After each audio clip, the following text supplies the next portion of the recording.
Hello everyone, welcome to Ganitam academy. तो जैसा कि आप सभी को पता है, हमारा लीनियर एलजेब्रा जो है महाराष्ट्र सेट की एग्जाम का पीवाईक्यू हम कर रहे हैं 2025 के। पार्ट 1 ऑलरेडी अपलोड हो चुका है, ये पार्ट 2 है। डिटेल्ड सॉल्यूशन हम डिस्कस कर रहे हैं, कॉन्सेप्ट को डिस्कस करते हैं ताकि आप इसी तरह के सिमिलर क्वेश्चन कर सके। तो चलिए आज का वीडियो स्टार्ट करते हैं।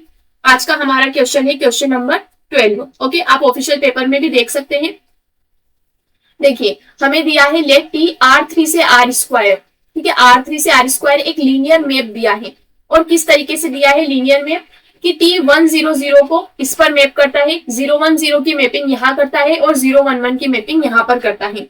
तो हमें क्या करना है, T111 की मैपिंग निकालनी है कि इसकी इमेज हमें अंडर दिस ट्रांसफॉर्मेशन क्या आने वाली है। तो इसकी मैपिंग हम किस तरीके से निकाल सकते हैं। देखिए, हमें सबसे पहले गिवन है, just wait a second. Okay, हमें गिवन है T100 की मैपिंग। तो 100 की इमेज क्या है, 10 है अंडर द लीनियर ट्रांसफॉर्मेशन। 010 की मैपिंग कितनी है हमारे पास, 01 है। और T011 की मैपिंग कितनी है हमारे पास, 11 है। ओके, ये हमारे पास मैपिंग है और हमें इमेज निकालनी है T111 की। तो यहाँ पर देखिए, ये जो हमें एलिमेंट दिए हैं, ये 3 इमेजेस, ये यहाँ से R3 के एलिमेंट को पिक करके R स्क्वायर के एलिमेंट पर मैप किया गया है। ये जो एलिमेंट है तीनों ध्यान से देखेंगे, ये R3 में लीनियरली इंडिपेंडेंट बन जाएंगे। यानी कि अगर हमारे पास R3 का कोई अदर एलिमेंट आता है अल्फा लाइक दिस, तो हम इस अल्फा को इनके लीनियर कॉम्बिनेशन में लिख सकते हैं। और आपको पता है कि लीनियर ट्रांसफॉर्मेशन बेसिस को बेसिस पर मैप करता है। तो हमें क्या करना है, इसका एल्गोरिदम सॉल्व करने का ये होगा कि हम R3 के इस एलिमेंट को बचे हुए जो 3 एलिमेंट हैं इनके लीनियर कॉम्बिनेशन में लिखेंगे। ठीक है, तो सबसे पहले हमारा एलिमेंट क्या है, 111 की हमें इमेज निकालनी है।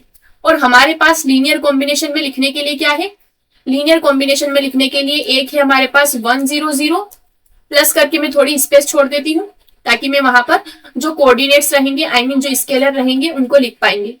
और एक थर्ड है एलिमेंट हमारे पास 011। अब मुझे क्या करना है, इस 11 को इनके लीनियर कॉम्बिनेशन में लिखना है। तो इन जनरली तो हम क्या करते हैं, इसे पूरा सिस्टम बनाकर सॉल्व करते हैं। बट यहाँ पर हमारे वेक्टर्स ऐसे हैं कि हम इजीली देख पाएंगे कि हमें पहले नंबर पर 1 चाहिए, मतलब हमें पहला वेक्टर तो चाहिए, तो इसका कोफिशिएंट हम 1 कर देंगे। हमें दूसरे नंबर पर 1 चाहिए और तीसरे पर भी 1 चाहिए, तो हम इसका कोफिशिएंट भी 1 कर देंगे। अगर हम इन दोनों को प्लस करते हैं तो 1, 1 और 1 तीनों जगह हमें मिल जाएगा, मतलब हमें इसका कोफिशिएंट हमें 0 चाहिए। ये हमें पता चल गया है लीनियर कॉम्बिनेशन में कि 111 को हमने इन तीनों एलिमेंट के लीनियर कॉम्बिनेशन में लिख लिया है। अब हम ट्रांसफॉर्मेशन अप्लाई करेंगे T111, और ऑब्वियस सी बात है ये एक लीनियर ट्रांसफॉर्मेशन है, तो स्केलर को बाहर कर देगा और सिर्फ वेक्टर की इमेज लेगा। लीनियर ट्रांसफॉर्मेशन की प्रॉपर्टी है, 0 से मल्टीप्लाई करने पर तो पूरा ही 0 आ जाएगा, 1 बाहर और T011। अब 1 एज इट इज, T100 की इमेज कितनी है हमारे पास, वो है 10।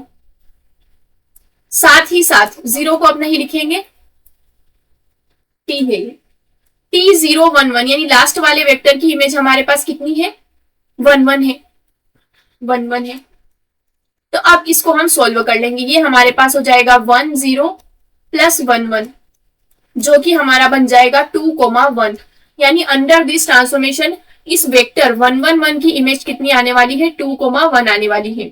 इसको यहाँ पर वर्टिकली लिखा गया है। Option number A is indeed our correct answer. Okay, तो इस तरीके से सोल्व किया जाता है, क्योंकि ट्रांसफॉर्मेशन की प्रॉपर्टी होती है कि बेसिस को बेसिस पर मैप करता है और साथ ही साथ ये एक लीनियर ट्रांसफॉर्मेशन है, तो हम इसे इस तरह से सोल्व कर सकते हैं। तो आई होप आपको समझ में आया होगा। कोई भी डाउट है तो आप मुझसे बिल्कुल पूछ सकते हैं। Thank you and stay tuned.